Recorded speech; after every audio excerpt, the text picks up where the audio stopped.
Hello and welcome to the 10th edition of the Clarke Park Show. It is Saturday the 18th of January today, and amazing, so 10 videos now today, and it's 2 weeks tomorrow since I first started this on the 6th of January. And two thoughts there. I do have to give credit to my wife Mirella, who I've mentioned before. It was she who said, "You really should do this." She encouraged me, she urged me, and on that day she said, just go out there and do it. And again, taking me out of my comfort zone. Now I'm really building up on momentum and getting in the flow and looking at how to really revise and improve. And I've got so many ideas, and I realise so many things go through my mind when I'm out on my walk. So walking is an inspiration. It's so great for the mind too, and I think there's something there. I like taking you through different backgrounds and different scenery shots.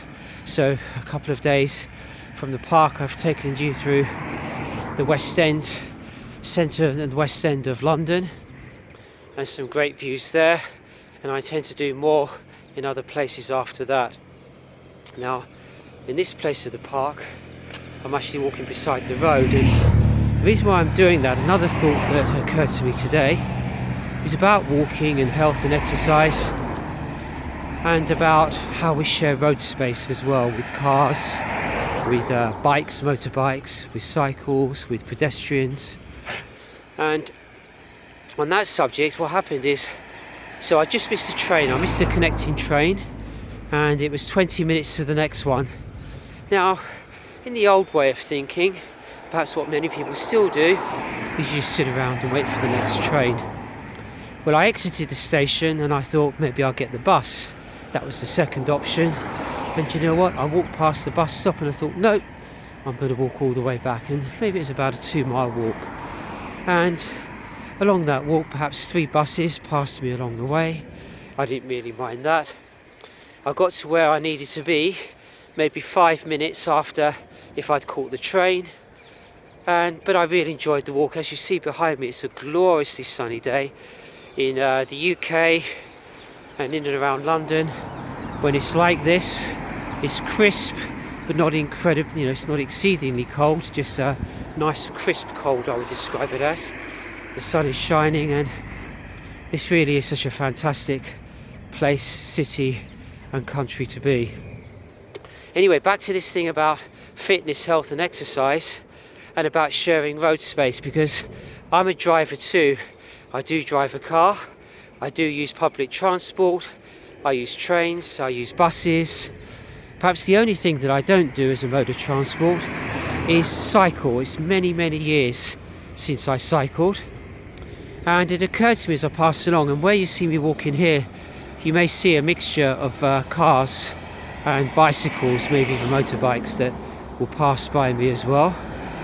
And everyone is competing for road space, and motorbikes compete with each other, cyclists compete with each other, they compete with motorbikes, they compete with cars, the cyclists compete with pedestrians, and especially in the centre of London, it can get quite aggressive as well. And walking definitely is, or should be, a more tranquil pursuit. Cycling can be a tranquil pursuit, and there are many people who do the leisurely cycling. And you have these bikes, there's so many more of them now, where bikes, you see them anywhere. I think you have an app, and then you feed the meter, or you feed the app, and you can just pick them up anywhere, drop them anywhere, or maybe in a cycle bay. And I like that idea. Maybe I will take that up more, actually, this what I call casual cycling. I think that could really add to me, really, where it's walking, it's cycling, it's a bit of everything, really. And I have said before, it is about balance as well. But maybe if we can use less of the car, not rule it out altogether, but use it less, and certainly for our fitness, do more walking and cycling, then this is a mind shift that I'm already making and will do more of. Before I move on to something else, another thing I was thinking was about my other topic of veganism, and an article I read online today based on the programme I covered with you a few episodes back, and it was called Veganville. And it's really about a group of people trying to convert meat-eating people into vegans, and they had different approaches and views. But here was the point. They featured the article of the mother and the daughter. The mother, who runs a burger stall, she eats meat on a regular basis. Her daughter, till recently, actually worked with her on that burger stall, but she's been a vegan for 4 years, and then her conscience said, no, I can't do that anymore. And anyway, there's been a huge amount of tension and many arguments in the house because the daughter wants to fully convert her mother into veganism, and her mother says, well, maybe step by step. If I start with we'll have vegan now and again, maybe we'll have it every week. And that's her view, is step by step. But she says, I don't want to be forced into it, I don't want to be pushed into it, I should be allowed to make my choice. And I think she has a valid point there as well. And I think if we use that idea of step by step persuasion, good argument, but rather than force feeding people into a different way of life and a lifestyle, I think that would be a better way to go. And so that's it really about sharing road space, exercise, health, but also how we debate with people and how we bring people around to an idea. But perhaps it's got to be where they make the choice, an informed choice, rather than browbeaten. Anyway, I'm also thinking now, doing these walks and talking and beginning to share these videos, it is giving me some really good business ideas. I've got some ideas for a business name, a company name, and I can really see that for me there is going to be a massive shift in 2020. And what I think I'll also do is, up until now, these videos are kind of a magazine really, because I talk about a number of subjects in one video, and they're generally between 10 and 15 minutes. And the general consensus is that's too long. Most people don't watch videos for that long. So what I may also do now is break them up, where instead of a magazine of a number of topics, I will do short videos on one particular topic, and maybe I might do 2 or 3 short videos in one day. And as I say, I'm experimenting, I'm evolving until I get to where I want to be. But what I also like is that by uploading these onto YouTube, this will become a historical record from my beginning of this new shift and this new change, and my journey and evolvement.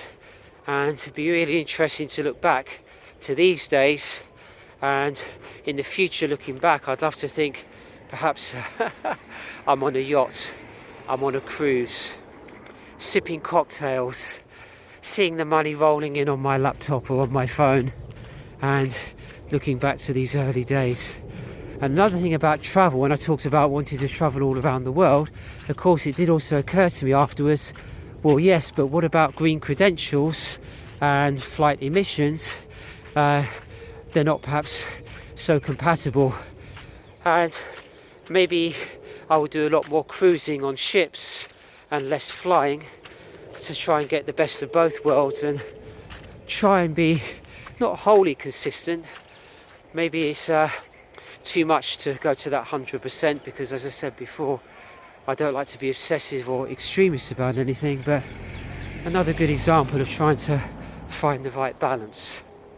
So, and before I go, final thought, another person I will give credit to is Andy Harrington.